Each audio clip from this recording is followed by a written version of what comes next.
Good morning, ladies and gentlemen, and welcome back to another edition of Cubs Daily. My name is Steven Ryan. We're going to talk about the weekend series against the Mariners. We're going to talk about potential trade target in Tyler Mahle.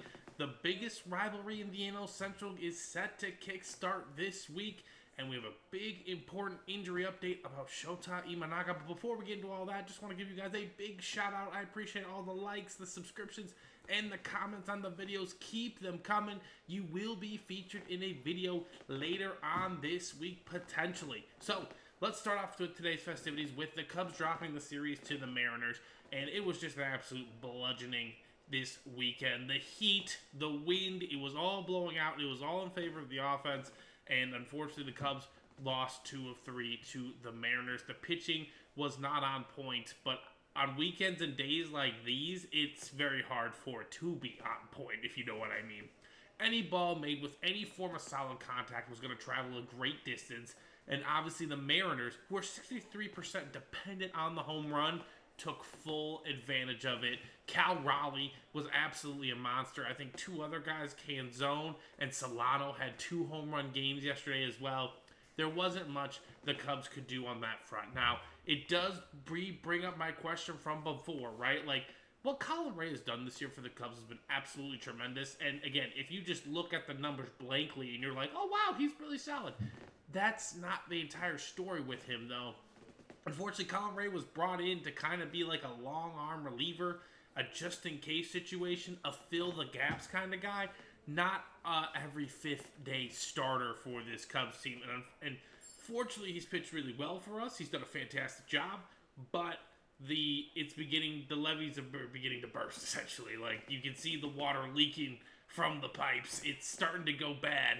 And the Cubs need to figure out a way to remedy the situation. Because, unfortunately, Colin Ray, although has pitched very solid, it's not going to be pretty for the rest of the year, and I definitely do not want him pitching in high strenuous situations in October. I'm not too concerned about the Cubs offense because, again, it's the ebbs and flows of a 162-game year. You're not going to be able to score 15 runs every game. You're not going to blank everyone by 0. It's just not the way baseball works. Every single individual game is its own story, and it needs to be written on that day. So you never know how it's going to go, but unfortunately, I think the league is starting to figure out Colin Ray again, and I think the Cubs need to figure out a way to remedy this situation. Now, a potential solution is arriving later this week, and we'll get into that. But let's talk about maybe a potential trade target in Mr. Tyler Mahle of the Texas Rangers. Now, the Rangers are having a solid season. They're not sellers officially by any means, but these teams that aren't major market teams, now Texas should be a major market, but that's a different story for a different day. These teams that aren't quote-unquote major markets, aka New York, Los Angeles, or here in Chicago, they're always looking to pinch the dollar, save a buck here, save a buck there. So if Tyler Mahle, who's pitching very well, is available for trade, and they can maybe get a young, cheap arm or cheap prospect in return, the Rangers are definitely going to look at it in this sense. But here's Tyler Mahle so far in the 2025 season. He's been absolutely spectacular for these Texas Rangers. 2.14 ERA, 56 strikeouts, 77 innings pitched, a great whip. I mean, I think this would be a fantastic addition for this Cubs rotation as it sits right now. Do I think he is the end-all, be-all solution to a World Series title? No. But do I think he could replace Colin Ray? Yes. Do I think he could supplement the staff? Yes. And again, for the right price, the right prospect, the Cubs are getting pinched at the prospect jam. I've been saying that all year long. Like, there's decisions that have to be made. Either we're going to lose someone for nothing or maybe get something in slight return, if at all possible. So, again, that's the question here. I think Tyler Mahle would be a great fit for this Cubs team.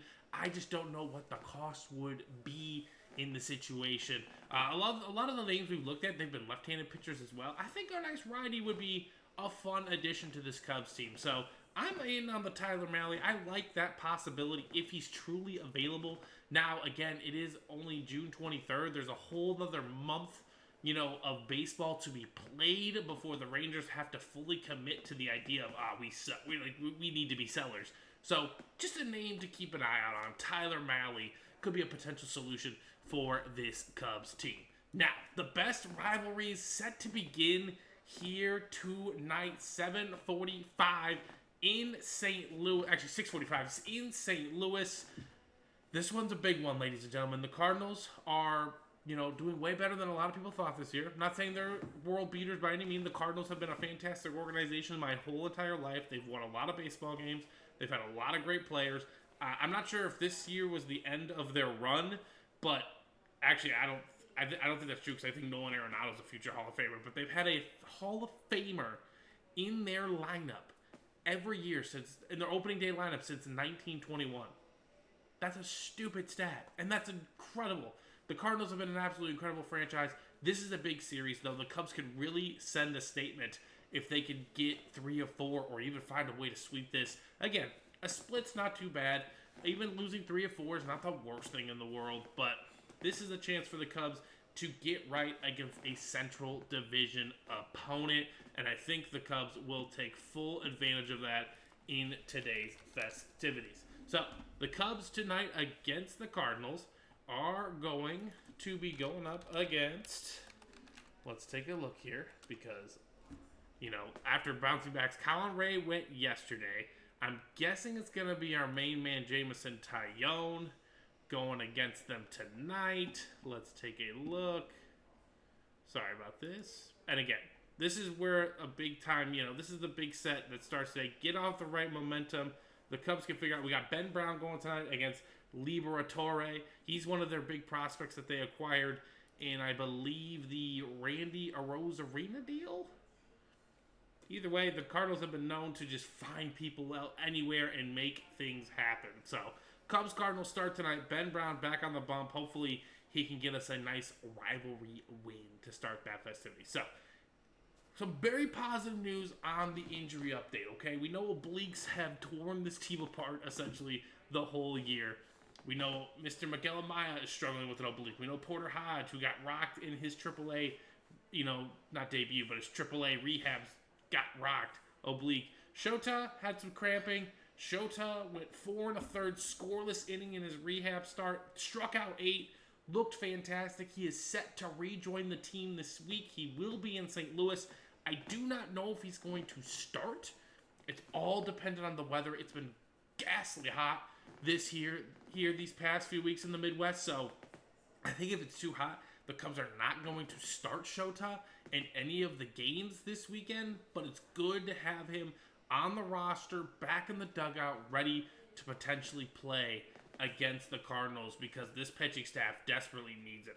Again, if you told me at the beginning of the year that we went through April with that gauntlet of schedule, that we lost Justin Steele 2 starts into the season, that we, our offense and our pitching, our bullpen would be horrible for the first month, that we would be 15 games above 500, anyone and their mother would be like, sign me up. Just sign me up now. I don't have to ask questions. I don't need to know why. But this is the part now, okay? A lot of people had expectations of just going to the playoffs. Now they see the potential of this team, and the expectations are, can we go to the World Series? We should win the World Series. But you have to make World Series moves, okay? So Shota coming back is a World Series move in a sense because he returns from injury. He's obviously one of our best pitcher. But now you need to go out and get an arm that truly solidifies the staff. You give us a big 3 up front, and you guys can go and attack the playoffs because the playoffs are a pain. You never know if the offense is going to be there or if it's not going to be there. So you need quality pitching from top to bottom to go out and win the series. So that's going to do it for Cubs Daily today. Again, leave a comment. Let me know your guys and gals' thoughts on the Cubs and who they should trade for. And again, I will talk to you guys tomorrow. See you in the next one.